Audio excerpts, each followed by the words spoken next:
બનાસકાંઠામાં હેલ્થ ઓફિસરને ફરજિયાત નિવૃત્ત કરી દેવાયા। આરોગ્ય વિભાગે દાંતીવાડાના હેલ્થ ઓફિસરને નિવૃત્ત કર્યા। બેદરકારી બદલ ડોક્ટર બીજલ ભેદરુને ફરજિયાત નિવૃત્તિ આપવામાં આવી છે।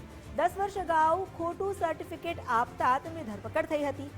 10 વર્ષ અગાઉ ઉંમરનું ખોટું સર્ટિફિકેટ તેમણે આપ્યું હતું। પાલનપુર તાલીમ કેન્દ્રમાં વિડીયો બનાવીને વિવાદમાં રહ્યા। ડોક્ટર બીજલે 4 બોગસ તબીબો પકડાયા છતાં કાર્યવાહી નથી કરી। આરોગ્ય અધિકારીના આદેશ બાદ પણ ડોક્ટર બીજલે કાર્યવાહી ન કરી। નિવૃત્તિના 1 વર્ષ અગાઉ જ આરોગ્ય વિભાગે ફરજિયાત નિવૃત્ત કર્યા। વધુ જાણકારી આપી રહ્યા છે સંવાદદાતા કમલેશ નાભાણી। કમલેશ, જે એક્શન લેવામાં આવ્યું છે ડોક્ટર બીજલ વિરુદ્ધ, શું વધુ જાણકારી મળી છે?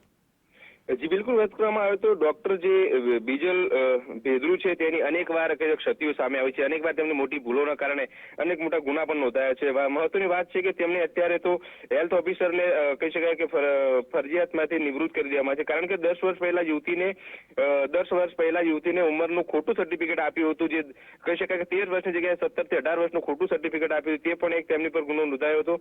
તેમને સજા પણ થઈ। ત્યારબાદ પાલનપુર તાલીમ કેન્દ્રની અંદર ટિકટોકમાં તેમણે પણ વિડીયો બનાવ્યો હતો અને ત્યારબાદ વધુ તેમની એક ભૂલ સામે આવી, જેમાં દાંતીવાડા તાલુકામાં આજથી 15 દિવસ અગાઉ 4 બોગસ ડોક્ટરો ઝડપાયા હતા। તેમ છતાં પણ તેમની સામે કોઈ કાર્યવાહી કરી નથી। એટલે ક્યાંક ને ક્યાંક તેમની જે આ નાની મોટી ભૂલોના કારણે અત્યારે કહી શકાય આરોગ્ય અધિકારીના જે કહી શકાય કે જે એમનો આદેશ હતો કે આ તમામ જે ડોક્ટરો સામે કાર્યવાહી કરી, તેમ છતાં તેમને કોઈ કાર્યવાહી ન કરતા તેમને અત્યારે તો કાયદેસર ફરજિયાત નિવૃત્ત કરવામાં આવે છે।